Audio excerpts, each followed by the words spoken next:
Vamos a leer Hechos 20:27. Aquí Pablo había juntado a todos los pastores y líderes de Asia, desde Mileto hasta Éfeso. Los juntó para decirles algo. Versículo 27. Dice, miren, yo no he rehusado, no he rehuido anunciarles todo el consejo de Dios. Cuando Jesús dijo, vayan por todo el mundo, hagan discípulos, dijo, enseñándoles todo lo que yo les he enseñado. ¿Cuánto es lo que debemos de enseñar? Todo. Entonces Pablo dice aquí claramente, yo no he rehusado enseñarles todo el consejo de Dios. ¿Por qué San Pablo habló de todo el consejo de Dios? ¿Por qué no habló solo de una parte y algunos aspectos del Evangelio? ¿Por qué? Porque él sabía perfectamente que si ellos no escuchaban todo el consejo de Dios, corrían el peligro de tener un desequilibrio espiritual en sus vidas. Mire, por más de 1500 años, la Iglesia Católica enseñó que hacer voto de pobreza era indispensable para agradar a Dios, para poder acercarse a Dios. Y ellos tomaron un versículo cuando Jesús dijo, qué difícil es que un rico pueda entrar al reino de los cielos. Y dijeron, no, entonces vamos haciendo voto de pobreza. Ellos nada más enseñaron el lado A. Pero el problema no son las riquezas, sino la actitud que tenemos hacia las riquezas. Porque ellos pensaban en ese tiempo que ser pobre era el requisito para acercarse a Dios, porque de los pobres es el reino de los cielos, fíjense. Ese es un lado de la verdad. Pero actualmente, anteriormente el péndulo estaba de este lado, el evangelio de la pobreza. Pero el péndulo en la actualidad se ha ido al otro extremo y ahora estamos viendo un resurgimiento del evangelio de la prosperidad. El otro extremo, el evangelio de la prosperidad es el otro extremo. ¿Por qué? Porque afirma que las riquezas son señal de que usted está bien con Dios. Y si no es rico y no tiene dinero, usted está mal con Dios. Fíjense los dos extremos. ¿Los está captando? Los predicadores de la pobreza de hace siglos pasados y los predicadores de la prosperidad de hoy usaron la misma Biblia, hermanos. ¿Qué usaron? La misma Biblia. Entonces, ¿cómo está el asunto? ¿Quién tiene la razón? ¿Los predicadores de la pobreza o los predicadores de la prosperidad? Los dos tienen razón, pero los dos están equivocados también. ¿Por qué? Porque es una media verdad. Los que predican una cosa y los que predican la otra son extremos y es una media verdad. Yo quiero que pongan atención a esta lectura de Santiago 2, versículo 1, y quiero que lean con inteligencia.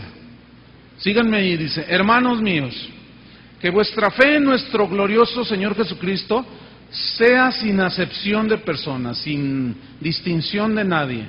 ¿Por qué? Dice en el versículo 2.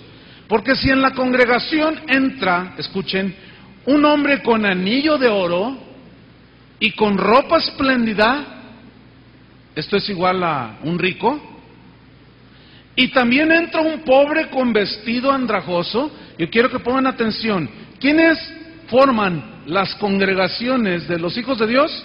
Pobres y ricos. ¿Están de acuerdo? Hay gente rica, pero también hay gente pobre. Ahora, Santiago dice aquí algo muy interesante. Si ven que entra un rico, y ustedes le dicen, vamos a leerlo. Dice el versículo 3, y miras con agrado al que trae la ropa espléndida, y le dices, siéntate tú aquí en buen lugar. Le das un palco allí con sus Coca-Colas frías, ¿verdad? Y le dices al pobre, estate tú allí de pie. Fíjate nomás. O siéntate aquí abajo, bajo mi estrado, ahí en el suelo. Dice, no hacéis distinciones entre vosotros mismos y venís a ser jueces con malos pensamientos? Hermanos míos amados, escuchen, ¿no ha elegido Dios a los pobres de este mundo para que sean ricos en fe? Digan todos, Bueno, de ahí se agarraron los de la pobreza para decir, ¿ya ven? Los pobres, nosotros. Pero Abraham era inmensamente rico y Dios lo bendijo. Y David lo mismo. Y Salomón igual. San Pablo no. Jesús no tenía ni dónde recostar la cabeza. Entonces, ¿cómo se mide la bendición de Dios? ¿Por la abundancia de las cosas? ¿Cómo se puede uno acercar a Dios para que lo reciba? ¿Siendo un pobre? Entonces a los ricos no los oye. Entonces, ¿por qué escuchaba a Abraham? ¿Verdad? Ahora, Dios no tiene nada contra los ricos, ni tampoco con los pobres tiene más favor porque son pobres. No.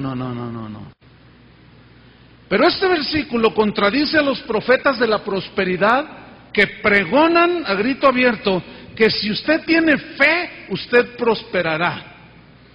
Que si no prospera es porque no tiene fe. Últimamente ha surgido un joven profeta de la prosperidad. Resulta que hace un mes y medio llegó a mi oficina un paquete que venía de los Estados Unidos y era este libro que tengo aquí en mis manos. Y bueno, yo lo recibí y venía una carta dedicada para un servidor que decía que este libro iba a cambiar mi vida. Y dije, bueno, pues vamos a leerlo. Yo pensé que la Biblia, pero dije, bueno, vamos a leerlo, ¿no? Y dice el mismo libro que del mismo se han vendido 1.500.000 copias, o sea que es un exitazo. Es el número 1 en ventas ahora en los Estados Unidos.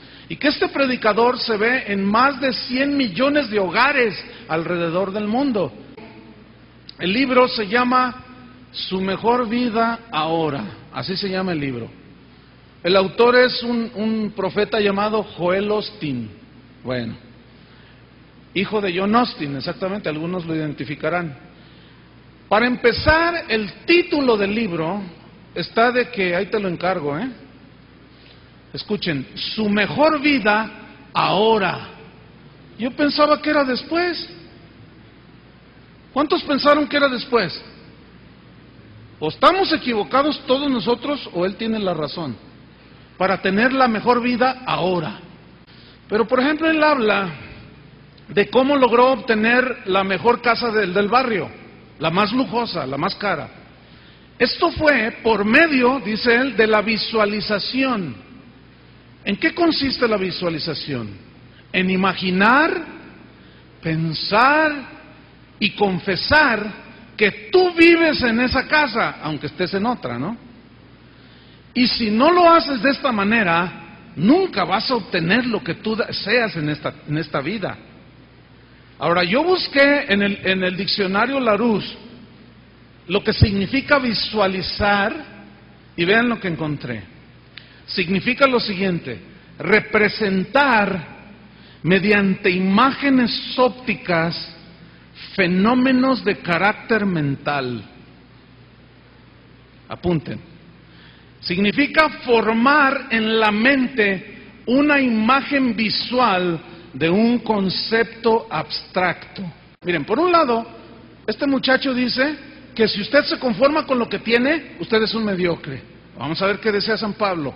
Yo creo que de allí tomó el ejemplo. Pablo como mediocre. 1 Timoteo, capítulo 6. Si alguno enseña otra cosa y no se conforma a las sanas palabras de nuestro Señor Jesucristo y a la doctrina que es conforme a la piedad. ¿Qué es doctrina conforme a la piedad?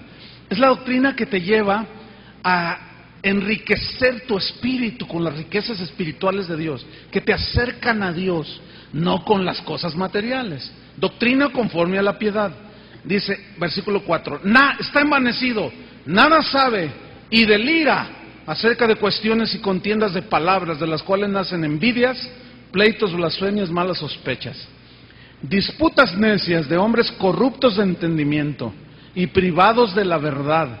Escuche esto, que toman la piedad como fuente de ganancia, apártate de los tales. Versículo 6, y aquí viene la mediocridad de Pablo. Era tercermundista él. Pero gran ganancia, decía el apóstol Pablo, es la piedad acompañada de contentamiento. O sea, piedad de las cosas espirituales, devoción a Dios, acompañada de contentamiento.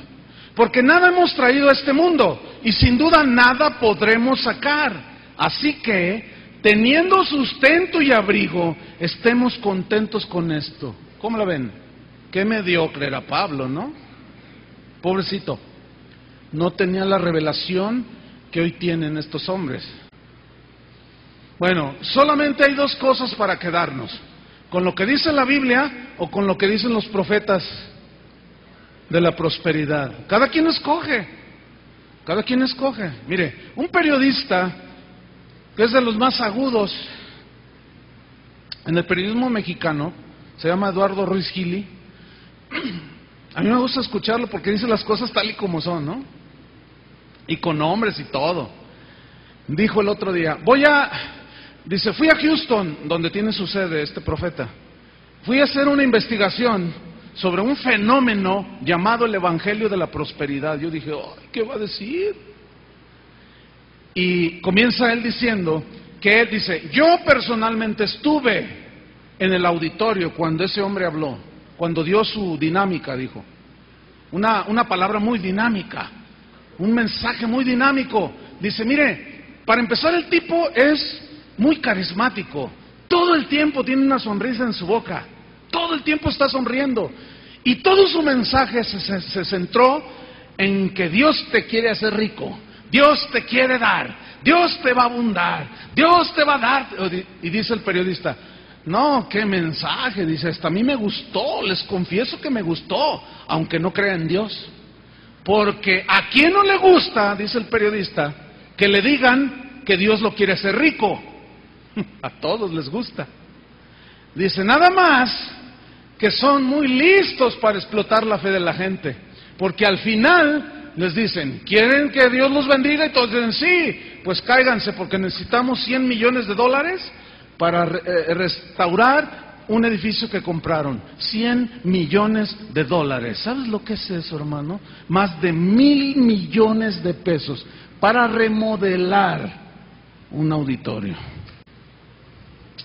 Dice Ruiz Gili, qué manera tan audaz de quitarle el dinero a la gente. Dice, el problema es que esto está llegando a México.